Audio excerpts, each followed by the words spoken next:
Good evening and welcome to War in the Webway. My name's Ollie. My name's Alan, and welcome to episode 4, or is it like 4.1 actually? Because we did a little intro. But anyway, episode 4, we're going to focus on dreadnoughts today, everyone. That is the big question today, and it's a bit of a hot topic. Ollie, for you, Yes. you've recently run some, so it's going to be interesting to hear your take on them. Yeah, dreadnoughts are fascinating. Dreadnoughts, there were so many lists in 9th especially, where dreadnought spam was a thing. Double Achilles, couple of Telemon or two, and they've completely died from 10th. And so I've recently wanted to run a very 9th edition dreadnought list, and I'll get into what happened with that in a bit.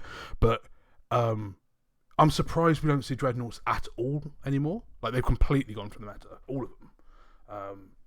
You have some controversial opinions, which I think this is going to be one of those episodes we don't necessarily agree with, but that's what makes this fun. I think the last 2 episodes we basically agreed with unit choices, whereas this one is going to be a bit different. So I'm looking forward to getting into it. Yeah, it is, isn't it? I mean, we share the same opinion on the Venatari, Sagittarium, and Wardens and Alaris, so this is going to be obviously counterpoints and points. Where we fight. This is where we fight. That's where it gets on. I mean, your point on 9th, when our codex came out in 9th, Custodes were everywhere, dreadnoughts were everywhere, but that was because of the type of role they played. Yes. And I echo a point you said last week. You know, where I'm going to come from on all of these dreads, not necessarily Telemon, is that people just haven't tried to play them in the role they should be played in now. And I think there's a lot of that about what we talk about certain units, which is that people are either using them in a role that we don't agree with, or they don't understand the role. And so that's why I'm really interested to hear your thoughts on these dreads, because we've discussed this offline a little bit. And yeah, I think you've got some choice opinions on certain dreads. I don't think you think all the dreads are good, but we can get into that. Yeah, I know you want to do the Telemon last. So which one do you want to do first? We're doing the Ven dread first. Now, the Ven dread is the only one I like. So we're going to start off with the most expensive little one. Yes, it's the most expensive little one, but it's expensive for a reason, right? So let's just go down the stats. Move 6, we'll go back to that because that's one of my big problems with dreadnoughts. T9, 2 up save, 5 up invuln, 10 wounds. He's got a multi-melter, so crap melter now, strength 9, -4, d6 damage, melter 2. He's got a dreadnought close combat weapon or contemptor combat weapon, 5 attacks, hits on 2s, strength 12, -2, 3 damage. The thing that makes the Vendread really interesting and really good is he pops back up, which is fascinating. I love it. It's so good. So on a 2+, at the end of any phase, without resolving the deadly demise ability, he gets back up with d6 wounds remaining. Now, why I like this guy is because it forces you to actually have to commit stuff to killing him, hoping I either roll a 1 or hoping that wherever he is, start on my next turn, he can't get anywhere good and you can kill him again. He's 185 points, I think he is. So he is expensive.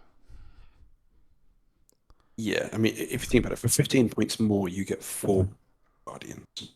Yeah. And, and obviously... But Guardians aren't Guardians aren't T9. They don't... That's a hard comparison. So Guardians with shields would be 16 wounds, right? Yeah, 4 4s. So a Dreadnought with 10 wounds and T9 and gets back up with probably D6, so 3 or 4 wounds. So he'd have 13 or 14 wounds at T9, moving 6. And he's cheaper than the 4 Guardians. Go on. No, I was going to say, if we're going to do a comparison there, then you've also got to compare OC. So it would be OC 12 versus OC 3. Very good. Yeah. It's a fair point. Different roles, and to go back to the first point that you made, which is what is the role for the Dreadnought in 9th, and then we can compare what this Vendread could do versus what he couldn't do. Because, you look at his contemptor combat weapon, strength 12, tank shock is a massive part of what my play with him was.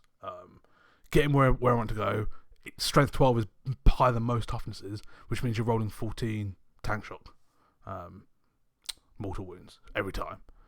And then he pops back up and can do it again the next turn. Like, I really like this guy.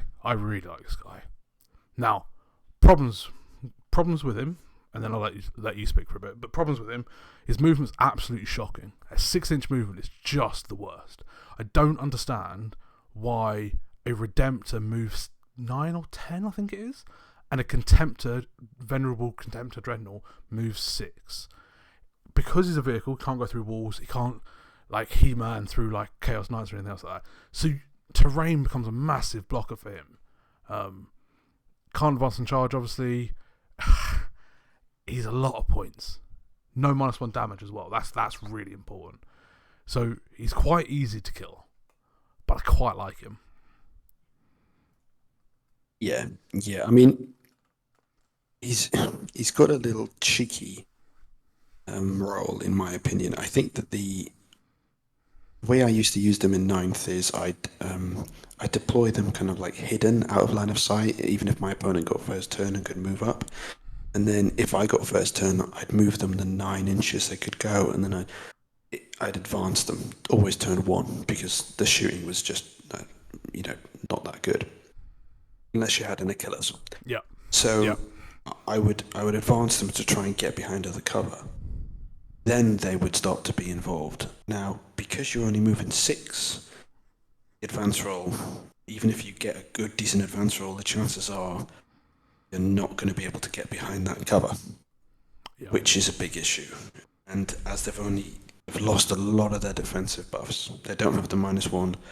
They've gone up. Okay, look at this objectively. Right, we've gone up 2 points of toughness. Yep. We've gone up 1 wound. Yes. Okay, that's great. We've lost 3 points of movement. Yep. We've lost -1 damage. Yep. We've lost 6 at feel no pain. Yeah. Oh, they're way worse than they were in 9th. Like, I'm not trying to say this is the way of running them. I didn't like them in 9th. I'm just trying to say that for the Dreadnoughts that we have access to, he is probably my favourite one of them. I don't think he's good. Do get cover. They do get cover, and to upside, which is good for us. Yes, but we also get access to martial katars now on them. Yes, but he can't deep strike, which we never used to. But he can't deep strike. No, he can't. So in terms of stats, he's not a. If something good anti-tank targets him, he's gone. Right? He's just going to disappear. Yes, he's going to get back on a 2-up. So you're absolutely right, Ollie. This guy is interesting. In the way that I'm thinking about running him is on my home field objective. Yeah. Because his base is so big that it'll block the 3-inch deep strike on my objective. Yeah, that's actually a very interesting play. And then if, say for example, they put 2 units of Inceptors down to nuke him and try and get me off, then they can't go on the objective. They may kill him, get back up. Depending on how many wounds I've got left, they may not overwatch.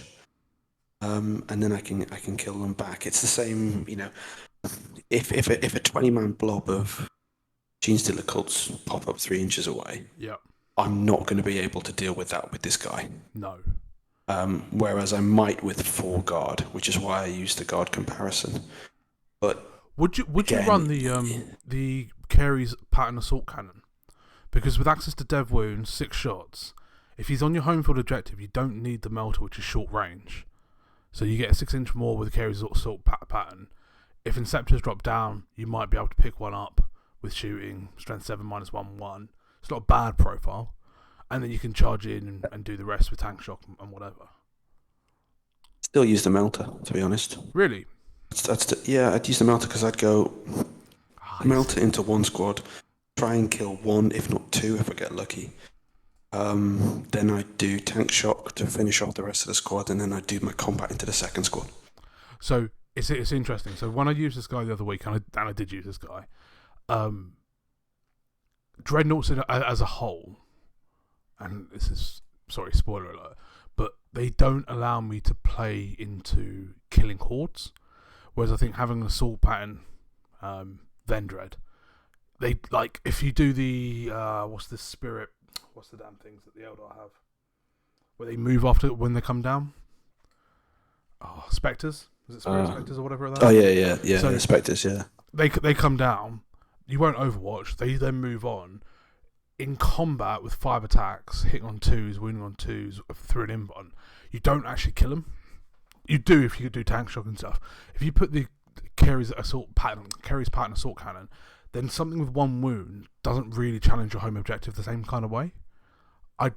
I think there's a case to be made that the assault cannon is better on this model than a 2-shot 18-inch melter that on a movement of 6 inches.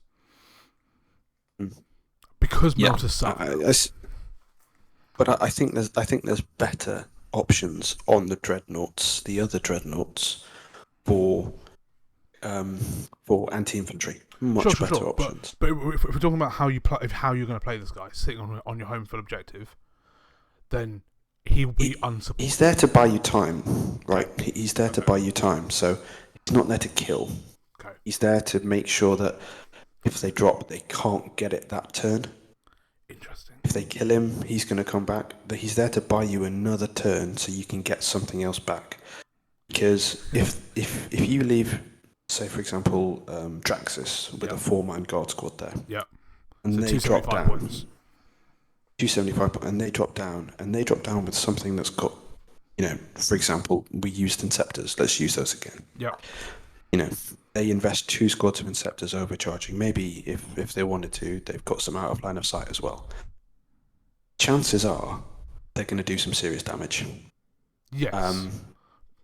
And you need to deploy in such a way that you'll guard all around the objectives to stop it from being 3 inches in. So this guy, you just plonk him in the middle. It doesn't matter. I like that play. I'm not contesting that play. I'm actually really interested by playing a 185 point dreadnought that gets shot, gets back up again on my home field objective. I just think that he can kill, but you're going to have to spend the CP on him to do tank shock. You're going to have to spend the CP on him to you're going to have to hope that he can get a decent number of hits through. He's enough to shift, but OC3 means that if you do the move afterwards, you have to play him very carefully, right? If they can move after they come down, then they might be able to get 4 models on, or 2 models with 2 OC, depending. I think he's not a very forgiving model, so you have to make sure that you don't need there's no 3-inch bubble that anybody can get into, etc., etc., etc. I'd have to be very, very, very careful with him. Yeah, he's one of those models that, if your opponent doesn't have any deep strike, then you can just plonk him somewhere. For example, the middle, in the middle on UKTC, you normally get a small area of terrain. Yes. You could, or one on each side of the middle objective. You can just Hail Mary him up there. Then the turn after, you can advance onto the middle objective. Yeah. Or, you can go to a side objective. So he is useful outside. Because if he gets blown up there, up on the 2 up. So he is useful outside of being on your home objective. So he does have more versatility than any of the other dreads when we get to it. I think the issue is that 185 is... 185 is a lot of points. It's a lot, it's a lot for what he can give you. But he does have do something actually constructive for the army, and studies where you don't have a lot of models, so you don't have a lot of units. If you've got a 4-man guard squad and a character holding your backfield, if you put this guy on, he's going to free up about 100 points worth of other assets that you can just throw out. Which is that's where he's good. Yeah. Understood. It's funny because I look at this profile and I'm thinking I could run 2. There is lists in my head where I like him that much that I could run 2, and the not having -1 damage is really, really painful. I don't understand why they lost that, but getting back up again. When I played into guard with him, the guard player looked at me and he was like, I can't get him in 1 turn. So he'd shoot everything else, and then he'd be like, right, I've got this a couple of shots, and to be fair to him, Sam, you know who you are. You rolled hot. But what he then did to me, which really, really got me, was he knocked me down. I rolled. He got back up. Had 3 wounds. I moved him forward, and I got overwatched. And again, the guard got enough guns, not a fair comparison, but the got enough through 6 damage on a las cannon. And I was like, yep, that hurts. That's 185 points gone. Like I didn't play him well at all. But having him on a home field objective, I like that play. He's more resilient than Unit Sisters. He's way more points, but he holds something that would be a threat for other people. And you're right. If someone doesn't have deep strike, then you use them slightly differently. But if they do have deep strike, then that is a deterrent to coming down on you. Yeah, and it's also like, oh, you've got out of line of sight shooting. Well, then who cares? You're not shooting toughness 4, toughness 3 sisters. Okay. You know, if you want to clear my backfield, you've got a toughness 9 dreadnought to get through. Go on. I'm aware we've got 4 dreads to do tonight. Normally we only do 2. Yeah. Let's go. But the question I've got for you is: would you run one? Like, is there a way that you would run one, or is it like you test one but you're not quite sure? Like, where do you fall on the? If you had to rank them out of 10, where's the Ven Dread for you? Well, I tell you what. Let's rank them 1, 2, 3, 4. Oh, I was going to rank this 10. one. Fine. This one for me is 3. Is 4 high or 4 low? 4 is low. So he's the second worst dreadnought. He's the second worst dreadnought. He's one for me. He really is. I think he gives us something that the rest of the Custodians don't have. Okay. Yeah, I completely concede that point. But I think if we start, he's 3. Okay, let's move on. Yes, let's move on to Achillus. Oh, yeah, fine. Let's go on to the Achillus. All right, Achillus. And, you know, this is what we prepare for beforehand, because I just had the Galatus as the next one. So sorry, guys, if you're watching, because did you? Okay, well, no. I've change it. We're doing the Achillus. We're doing the Achillus. Right. Okay, here we go. Achillus. Move 6. Why do Dreadnoughts move 6? Whole different problem. T9. 2 up save. 10 wounds. OC 3. 5 hidden 1. Exactly the same as the Ven Dread. Now, weapon-wise, gets completely different, and abilities very, very different. So weapon-wise, you take one of Infernus Incinerator, the Lastrum Storm Bolter, the Twin Adriatic Destructor. Actually, you take 2 of those because on either fist, right? And you always get the Achilles Dread Spear for shooting and the Achilles Dread Spear in combat. So the Achilles Dread Spear is 1 shot, strength 9 minus 2, 3. That feels like only 12 inches. That feels a much shorter range, but very similar to 9th, if I remember rightly, that profile. Strength 9 minus 2, 3. That rings a bell for 9th edition. It was minus 3. Was it minus 3 in 9th? No, you're right. It was minus 2. You're right. Yeah. And then on the arms, you're either taking a Torrent, Ignores Cover, Flamer, D6 shot, strength 6 minus 1, 1. You're taking the Lastrum Stormbolter, which I don't know why anybody would take that over a Flamer, maybe for range, but whatever. 2 shot, strength 5 minus 1, 1. Or you take the Twin Adriatic Destructor, which is twin linked. So 1 shot, strength 6 minus 2, 3 damage. Right? I know that you like running the Adriatic Destructor, at least in 9th you did. I think the Infernus Incinerators is probably what I would run these guys with, and the Dread Spear. And then in combat... Yeah, you're right. Yeah. Oh, we agreed on something. Jesus Christ. I'm done for the night. That's us agreeing. That's as far as we can go. No, you're absolutely right. The Twin Adriatic used to be 2 shots each, so you'd have 4 shots, and it would be minus 3. But the Infernus is definitely the way to go. I agree. And then so in combat, the spear has lance, 5 attacks, hits on 2, strength 12, minus 2, d6 plus 1. Again, really good guy to do with tank shock. And his ability is excellent, right? Dreadfoe. Each time this model is selected to fight, you can select one enemy unit with engagement range of it and roll a d6, adding 2 to the result. If the model made a charge move, on a 4 or 5, that unit suffers d3 wounds. On a 6, that suffers 3 mortal wounds. So what you're doing is, if you charge in, on a 4, 5 or 6, they take 3 mortal wounds. Then you spend your CP on tank shock, and at strength 12, you're probably going to get your 5 or 6 mortals on that way. And so already you can do 8 or 9 mortal wounds before you've even had a chance to hit. So this guy, I think on paper looks really good. yeah, and it goes back to kind of like the whole principle about what what you're going to be using him for. Now, this guy, if he's on your home objective, if he gets nuked, he's not going to get back. No. But counter to that would be you still put your base in the middle of your home objective, so no one can drop within 3 inches, and you just sticky it early on. So if someone does drop down and nuke him, and it's still your objective, and that still has bought you that turn to get back and deal with it however you can. So Yes. that's there. However, this guy gives you a fantastic option for Overwatch. Yes. The Overwatch is better. To clear a lot of crap.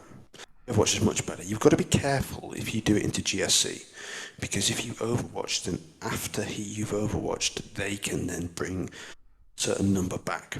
Oh, so really? If they've dropped within yeah, it's because of the ban now, I think. So if you've dropped within 3, if they've dropped within 3, you then Overwatch them, then they can regrow back on the objective. Quality. So you need to be careful around that. But he also gives us fantastic horde clearance through the tank shot ability. Yes. So admittedly it's only on 5s, but tank shot and mortals. So when you add the flamers and you add the tank shot, he can do a lot of damage that way. And also his lance, but that's overkill for new ones. Yeah, but so for me... Go on. For me, he's a weird profile. He's 165, is he? Is that what he is? I can't remember what he is now. The Achillus? Yeah. Yes, he is... I've got it right here. He is 165. Yeah, so he's 165, right? So, again, playing into the guard player. Hi, Sam, I know you're listening. He had 20 bodies on an objective. I was getting slightly less than average, but even if I was getting 9 mortals and I kill 5 because I hit all times and kill all times, they still OC me off the objective. So he doesn't pick up the horde clearance. I was fighting through a wall so I couldn't see them, granted, to shoot them. But even then, like, he isn't as deadly as I think he was. He, for me, is an anti-tank dreadnought. And I would be putting him into big, heavy armour that you want to just mortal wound off. Because that's what the two stacked buffs, that's what the three mortal wounds from Dread Foe, that's what Tank Shock does for me. I wouldn't use him for horde clearance really at all. That'd be a nice to have, but not really his purpose. I can see what you're saying. I agree with it. If he gets into tanks, he will. And that's the point. So it's the delivery he system will do it. is a real problem. Yeah. That's the main issue, and that's the main issue across all of them. Yes. In terms of the movement, but he's much better than any of the other dreads, apart from the big one. He's much better clearing big groups, because I know what you're saying in terms of he's only got 5 attacks. Well, the Ven Contemptor only has 5 attacks. Yeah. This guy, if the Ven Contemptor goes into, say for example, you were going into 4 wound custodians, say you're going into Alaris or something. Yeah. Ven Contemptor's not going to do anything, but this guy can do it because he's got D6 plus 1 damage. So this guy's a bit better in the mirror. He's a lot better into factions. He's really good into factions which are melee focused. He is really good. So say for example you've got Angron coming down at you. Just this guy gets a charge into Angron, he's going to be putting mortal wounds by the bucket load on him, and then he's still going to hit him with lance. So he's going to be wounding Angron on 2s. But with Katars. But go for it. You've literally just touched on my problem with him. You have to get the charge. So he is the piece that waits for you to come out and get the charge. But because he moves 6, I think he's easy to play around. I think he's easy to keep at arm's reach. Or because he doesn't go through a screen. He doesn't go through 20 guardsmen. So if I'm playing against guard and they screen me out, or I'm playing against anything with 20 bodies, if I play into a cursed cultist, my cursed cultists, he won't do the business. The cursed cultists regrow. The Vendread as a defensive platform, I completely get that. The Achillus for me is the only thing I can think about doing with him is strat reserving him and hoping a gap appears and the Achillus can come on in turn 3 and make a charge somewhere, a Hail Mary charge, and kill something that's really big and imposing. But I have to get the charge off. Yeah, and it comes down to how I would use him. I would use him as almost like a second wave defensive line. If I'm not using him and that he goes a game without getting into combat, he's probably done a lot of impact on the game, or had a lot of impact on the game, by forcing my opponent to play in almost like a sphere around him. Because yes, I only move 6, but I've got my charge. But if I do get that charge off, I'm going to murder whatever I get in. Yeah. If they end up overcommitting to get a line of sight to shoot him, then they're exposing themselves, or they're getting themselves into range of an advance and charge with wardens. So I do, with the Blade Champion. So he's got multiple uses, and he's got more uses for me in my opinion, than a Vendread. Disagree. I think for me, there's a lot more that picks him up. The Vendread gets 2 cracks at it because you get back up on 2+. I think I understand the point about people playing around him, but if you play around terrain and he moves out 3 and then he moves forward, like doing that whole base moving around the edge of terrain, I think he's easy just to manipulate around. And once you commit to him, I don't think he makes back his points unless somebody allows you to get into something that's good. So the Angron play, for example, if somebody lets you get into Angron and you pop the Qatar, which is -1 to hit, and you do X, Y, Z, he'll pick up Angron. But Angron shouldn't be going into the Achilles Dreadnought, or at least letting the charge come off that way. And I think the 8-bound get him. I think even Possessed, which you're not seeing at the moment, get him. I think there's a lot that get him, a lot that shoots him, and a lot that can fight him. Yeah, and there is a lot that get him, absolutely. But I would prefer an 8-bound or an Exalted 8-bound, or even a squad of Chosen. Yeah. With a Chaos Lord. Yeah. I would prefer them going into the Achilles Dreadnought 165 points and getting them to go into a unit that may cost me 250, 300 points. They're going to wipe either one. I won't need to pop defensive strats to try and keep my Achilles alive. I can just sacrifice him. So he is something. I see what I know. You play him as your bait. Yeah. Because I'm not going to throw him out there. I'm not going to try and get him to advance. I'm going to get him nice and compact in a good position, blocked out of line of sight. And if I can get an angle to get a charge on, great. If the enemy move quickly or kind of charge past me, or drop and they're within 12 inches, then they've got the double flamers as well. So he fits multiple purposes. Is he viable? Is he viable at top competitive lists? I think if we were still playing Eldar, I'd say absolutely. T3 1. I'd say yes. Oh yeah. I mean, how many times have Warp Spiders dropped there? Yeah. And I've just been wishing I had a flamer. Yeah. Because they'd already night spinnered my sisters down.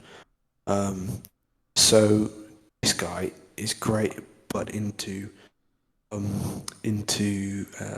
CSM, Chaos Space Marines, he's not going to do much. Yes, that's. Should we move on? Go on. We've been talking about this guy for a long time as well. Before we move on, 1 to 4. Oh, 1. He's your favourite one. Yes, he is. Fucking hell. What about you? I know you know what you're talking about, but I'm going to get in the comment section and start yelling at you. It's fine. They will. So, what is he for you? What number? I think if I can make him play, he's a 2. If not, he's a 3. Okay, so we've got... You've got to stick on one number, Ollie. You can't flit here. You've got number 1 already. I'll pick 2. He kills. but he's a liability in points. I wouldn't take him. I can understand where he can fit in, but I wouldn't take him. Gotcha. Okay. Galatus time? Galatus. Go for it. Damn, I like that. I love this model. I love his It's amazing, isn't it? I love what he did. I have to try and think about him in 10th. So when I start like gushing over him, apologies in advance, because I think this is a great model. He's shit. He's just. Don't mince your words, Soddy. Please don't mince your words. He's just bad, right? So he's the only small dread with a 4-up invuln. Otherwise, same profile, move 6, blah blah blah. Each time a melee attack targets this model, subtract 1 from the wound roll. That's quite tasty. If anything small arms, it's going to be wounding on 6s, really. So if your strength, what's that? Anything less than strength 9 would be wounding him on 6s in combat. Not bad. Yeah. Right? Yeah. It's fantastic. It is very cool. But you've still got to get to the damn thing. And if you're already wounding him on... so if you're strength 4, you're already wounding him on 6s anyway. So it doesn't make that any better. So if you're into, I don't know, power weapons at strength 4, he's the same profile. So shooting, he is ignore cover, torrent, twin linked, D6 shots, 12-inch range, strength 6, -1 for 1. So slightly better than a heavy flamer for reroll all wounds. And in combat, 8 attacks, hits on 2s, strength 8, -2 for 3 damage. But so he's more defensive. He has better defense than the Achilles. -1 to wound in combat is great. Stack that with Custodes, he's hard to shift, right? And then if you get through all that without devastating wounds, he still has a 4-up invuln. In combat, 8 attacks is nice. Strength 8, -2, 3. Good killer. He's a perfect Custodes killer. Is what he is for me. He's even better chosen killer. I think he's a better Custodes killer because Custodes are wounding him on 6s, and then he kills them all in return. Whereas chosen don't have an invuln. So for me, he gets through the Custodes problem. So it does. I think it. Cool. I was going to say, I think because of the Custodes, so they can make him -1 to hit. If you're going into Custodes as well, they can just pop the -1 damage. Chosen don't really have those defensive strats. They don't, but if you're running them as undivided with the Lord, like most people are, you're re-rolling all hits and wounds. So even if you are wounding on 6s, you're still re-rolling all wounds. And without the -1 damage or anything else. Sorry. Is that a battle tactic? Yeah. No, yes, it is. Yes. Okay. So again, it's maybe an extra layer of a Galatus in there. Yes. That when they do that strat, definitely wait for that. But I mean, I'm guessing, or just guessing, based on your initial opinion of this guy, that he's number 4 on your list, right? No, he's 3. The Telemon side. Is he 3? Is he? Okay. He's 3. Oh god. Okay. Well, okay. My thoughts on this guy. He's my number 2. Okay. And the reason being is this guy. If you're playing good terrain, like UKTC is fantastic terrain, right? As much as we say it's quite repetitive, is at the same point very good terrain in terms of it's good for competitive terrain, right? It's varied enough, it's big enough. People can't one-shot you off the board. That's what they've kind of built it for. If you can get this guy behind a wall or somewhere where he's on an objective and it's very difficult for your opponent to get an angle on him, then he is almost completely unmovable for a lot of armies if they want to go into him in combat. Yeah, combat, yeah, sure. Combat. And there's lots of instances of the terrain where you can make him.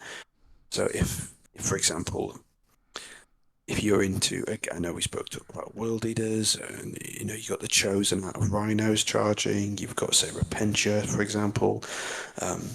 All those are quite topical or arco-flagellants at the moment. Yes, they've got re-rolls, but they're only on 6s. -1 to hit. There's lots of instances where transports are now flinging forward offensive combat units that will struggle to deal with this guy. Yeah. And he will take a hit with his 4-up invuln, with his 2-up armor save, with his -1 to wound, with his -1 to hit. You can start to see the layer of defensive abilities in combat. If someone gets a few gladiators on him, gladiator, whatever they are, the anti-tank ones, he's going to drop, right? He's going to go. So, if someone gets anti-tank on him, he's dead. Yeah. I was going to say, in combat, he's good. Two blitzing out of line of sight within 12, get him. Yeah, 100%. But at the end of the day, it's a 4-up. How many times have you rolled 4 dice and made 3 4-ups? Oh, more I'm exactly the same. Yeah. So, because it's a 4-up, it makes it much more swingy. I do genuinely feel that this guy, like I said, if you're on good terrain and you are, say, playing the first 3 missions of a pack, and you look at the pack before you go to a tournament, you think to yourself, right, I can get him in here. Mission 2, I can put him there. Mission 3, I can slap him there. You have that game plan, then he is competitive. Because, go for it. I would agree with everything you've just said if his movement wasn't 6. So if you start him on the line on UKTC terrain, you can't get him into the next point of cover. If you start him in cover so you can't see him, his 6-inch movement completely screws him. So you have to come around the terrain to try and then get into cover. You'll always be sticking out. It's going to be really, really hard to cover hop with him. Yeah, and I can see that, but I think if I'm potentially going to run a Galatus, if someone sticks out for example, 200-point unit to try and blast this guy, and I've got a 4-up invuln, I may survive. If I do, then at least I can shoot their 200-point unit. It's about kind of giving my opponent decisions to make, and if they try and invest in killing a 175-point dreadnought, then great. I've got a 4-up invuln. It can be swingy as hell. There's a potential for me to survive, but I'm probably going to die. But then, what does that allow me to do in return? But yeah, you're absolutely right. This guy he's not as good as a lot of other units. None of these dreadnoughts are as good as a lot of units we have. Apart from the Vendread. The Vendread has a purpose, which is why it's number 1. All of them have play in a specific scenario, and I genuinely feel that the top 2, for me, Galatus and Achillus, in the way that I run them, have play in competitive lists. I wouldn't be able to run, for example, in my lists the Vendread, because I wouldn't feel right. Just as much as I championed the idea in the first instance, I wouldn't feel right just plonking him on the home objective. Yeah. But how would you use him positively if you could? That's a great question. I actually think that using him like the Contemptor, the Vendread Contemptor, but for 25 points cheaper, comes into play. His Overwatch is better because you're rerolling all wounds. He's harder to shift because he's got the 4-up invuln. And then if somebody wants to try and charge in, or you want to get the charge off on them, he does the similar kind of job. Actually, I'm going to... I know I said I wouldn't, but I don't care. It's my rules. I'm going to swap him for the Achillus. He's number 2. Him on a back objective, I quite like that play. He's only 10 points cheaper, not 25 points cheaper. He's 175. Why did I think Sorry. It's because we were talking about the guard squad being 200. Sorry, he's 10 points cheaper. So it's 10 points cheaper. I think he's better, potentially. He doesn't get back up again, but if you leave that on your home objective, he will be getting cover from out of line of sight stuff. You don't need to worry about moving him. He overwatches slightly better, and then in combat, he's a beast. Yeah. I just want to say now, I don't think there's any instance where more than one dreadnought in your army is competitive. I agree. No, I think we're talking. I think we're talking about this as purely as if you were taking a lone dreadnought. yes, I agree. If dreadnoughts are your thing and you love a dreadnought and you're like, which one should I take? Then this is what we're talking about. Would you take a dreadnought ever? Probably not at the moment. Is my sort of thoughts. Okay, should we move on to the last one, the Telemon? Yep, let's do it. Let's do it. This is both of us number 4, isn't it? This isn't both of us number 4. My poor Telemon. So for 2 editions, I started every edition with 2 Telemons as my starting list. I love the Telemon. I love the model. I love what he does. I was running double Arachnus Storm Cannons when people were running him with a fist and the Storm Cannon. I thought this model was excellent. In the old edition, -1 damage, 4 up in run. He was a 6 up for no pain. He was so hard to shift.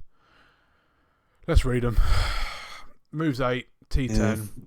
So extra 1 toughness on the contemptors. 2 up, 4 up, 12 wounds. Leadership 6, OC 4. So he moves slightly faster. He's got 1 extra point of toughness. He -1's damage. He's the only one of the dreadnoughts that does that. And then let's look at his guns, right? So the Arachnus Storm Cannon, which they completely fucked up. 24-inch range, 12 shots, hits on 2s, strength 6, -1 for 1, devastating wounds. That used to be the anti-tank profile. That has now become the anti-horde profile, which is so weird. The Illustrious Accelerator Culverin, apologies if you say that differently, that's the way I say it, is the long range, 4 shots, hits on 2, strength 9, -1 for 3 damage. So this seems to be the anti-elite one. It's not quite tank killer because it's strength 9, but -1 doesn't mean anything. We spoke about what -1 means in shooting before, but with all the cover around, -1 might as well not exist. Speakerless Bolt Launcher, Blast, D6 plus 3, hits on 2, strength 5, no AP 1. It's pretty much what it used to be, so the same sort of purpose, 36-inch range. And if you take the Fist, you also get a twin plasma projector, which is Torrent, twin linked, D3 shot, strength 7, -2 for 1. It's a nice little extra perk, but it doesn't really kill anything. In combat, you get the Armoured Feet, 5 attacks, strength 7, no AP, 1 damage, or you get the Old Fist, 5 attacks, strength 12, -2, 3 damage. So in combat, he hits about as hard as the Achillus without the mortal wounds. It's exactly the same as the Venerable Contemptor in combat. 5 attacks 2, 12, -2, 3. It's exactly the same as the Vendread. He actually is as well. Oh, for Christ's sake, right. That's how bad it is. Oh, God. Yeah, he doesn't hit like the Achillus because the Achillus actually has D6 plus 1 lance. He's terrible. He's terrible. So, the way that people You're not taking this guy for combat. No. And I stupidly took 2 with the Fist and the Arachnus Storm Cannon. No, sorry, the Illustrious Accelerator Culverin. Because I was like, okay, he doesn't look like he kills very much. I haven't really got any anti-vehicle, so maybe this is the guy to do it. And you politely corrected me that the way you run this guy now is twin Arachnus Storm Cannons. So you're pumping out 24 shots at 24-inch range, strength 6, -1 for 1, devastating wounds.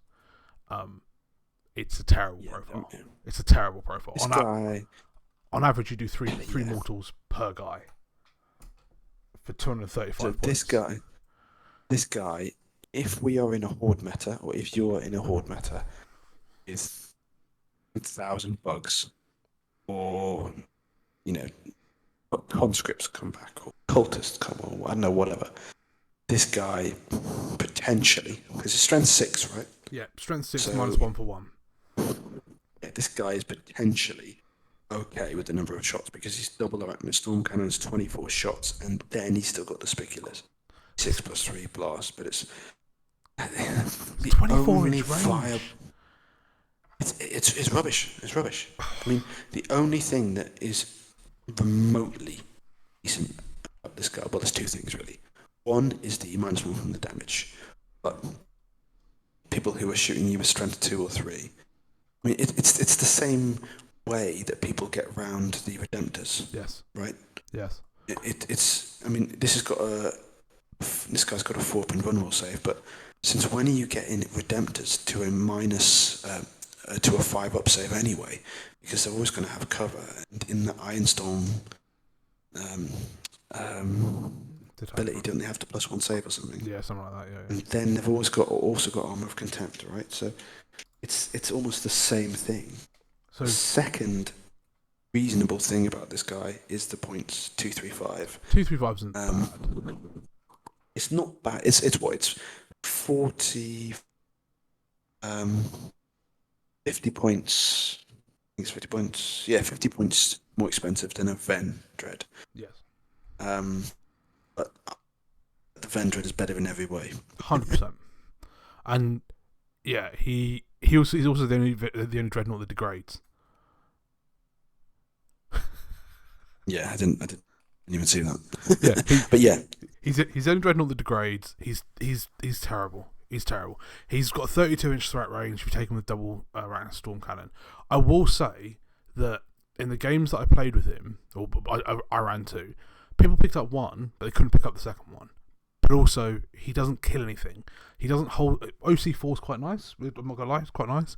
I play them aggressively. I throw them down people's throats, as I do with all my lists. But he... like, we spoke quite a lot about, like, you know, this is a defensive dread, this is this. I have no idea what to do with the Telemon Heavy Dreadnought at all. And I played 2 games with him, with 2 of them, trying to work out what to do. They don't kill. He doesn't have a... He doesn't... What's that? He doesn't have a role. No, he doesn't. There's no specific role for him in the army. The army is better Without him. Fundamentally, in every way, investing those points in somewhere else.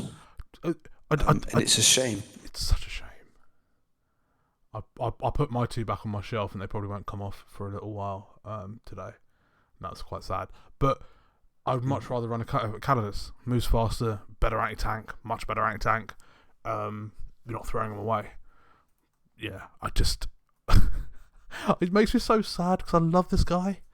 Yeah, what I don't get is how you've gone 9th edition.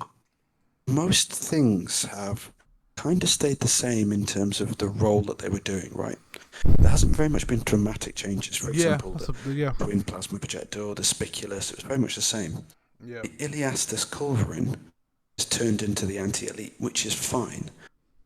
But they've changed the Storm Cannon from being amazing anti-tank into just being horde clearance. But the Arachnid Storm Cannon used to have 2 profiles, right? So you used to be able to use it as the anti-horde or the anti-tank. That was quite nice. And then the Iliastus Culverin used to be the strength, I think it was 7 -3 2 damage version, so the Marine Killer.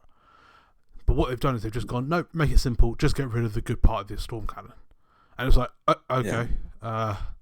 So what kills tanks? Oh, no dreadnoughts, brilliant, because you can't get to them because you're going to be screened out. You can't shoot them because they don't care. I don't know what to do with the Telemon. I really don't know what to do with one. I think it's safe to say, people listening, neither me or Ollie think this guy's any good. No. Okay, so we've been going for about 50 minutes. If you made it this far, congratulations, well done, pat on the back. I do want to spend 2 minutes talking about my recent 5 dreadnought list that was absolutely awful, because I think I learned a lot, and yeah, that was fun. So I ran a list with 2 Telemons, a Ven Dread and 2 Achillus. I played into Guard with 80 bodies that kept respawning because they're bastards, and I played into Black Templar Space Marines. And I would recommend, you know, we said it a couple of minutes ago, but it's so true. Do not run more than 1 dreadnought. If you love dreadnoughts and you have some spare points and you went, these guys know what they're talking about Alaris. I don't want to run 140 point Alaris. I would like to run some sort of dreadnought. What should I run? Do not run the Telemon, but only run one of something. They just don't kill at all. The Ven Dread was fun because somebody had to overcommit to killing him. Hope I didn't roll a 2+, which I did, and then be like, right, now I've got to screen out the thing to be able to like not get a counter charge from the Ven Dread. I ran the Achilles and the Telemons together Down one flank, the Achillus and the Telemon both charged into some guardsmen, and the guardsmen survived because they didn't do enough mortals and damage from two of them hitting on fives. Sorry, two of them with 5 attacks. They just didn't kill at all. On the other side, the Achillus died early, so they couldn't get into Layman Russes. The Achillus died early charging some bog standard Marines. Didn't pick them up either because only 5 attacks. The Telemons did okay because they just tanked everything, but they didn't kill anything back, and that's kind of the issue with this list.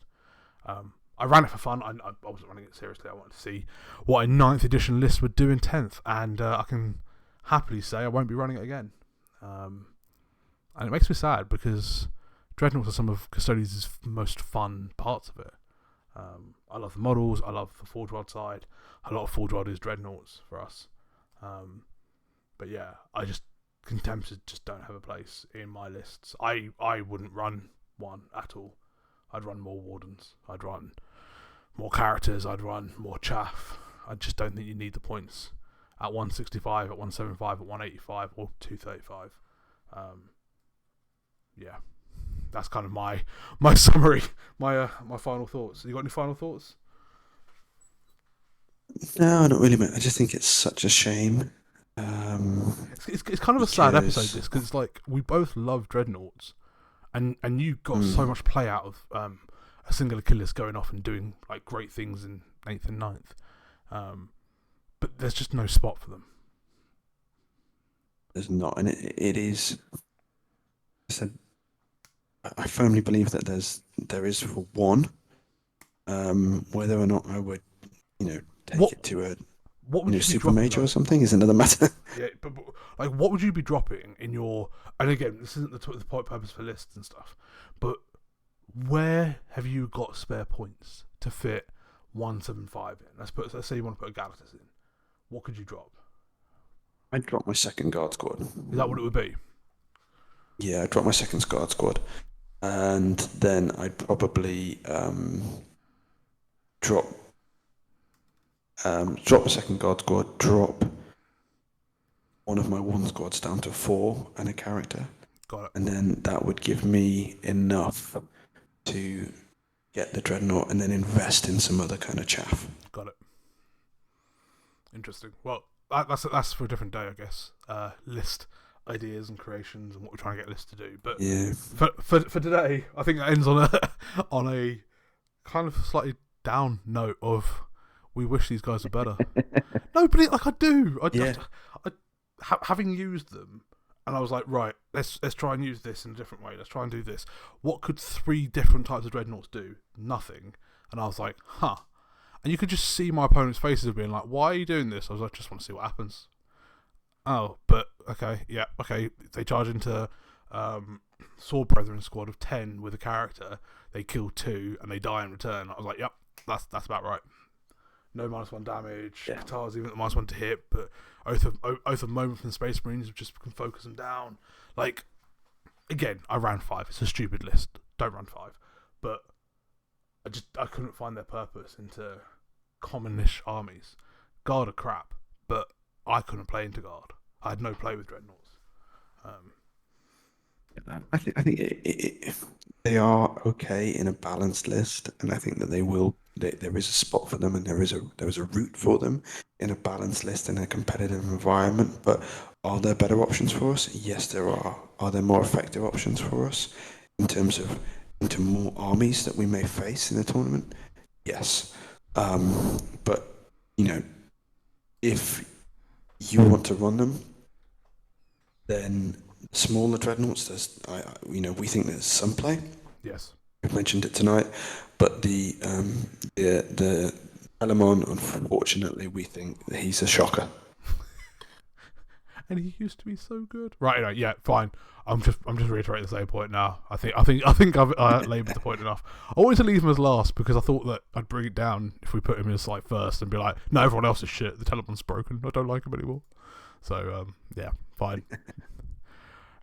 Okay, well, everyone, thank you so much for listening. If you made it this far, then yes, well done. Pat yourself on the back. Next one, but we're going to do a few more over the Christmas period, and yeah, We'll see you next time. Thanks for listening. Oh, you're not going to do the YouTube part. Like, comment, subscribe. Oh yeah, and that. Night, guys. Night, guys.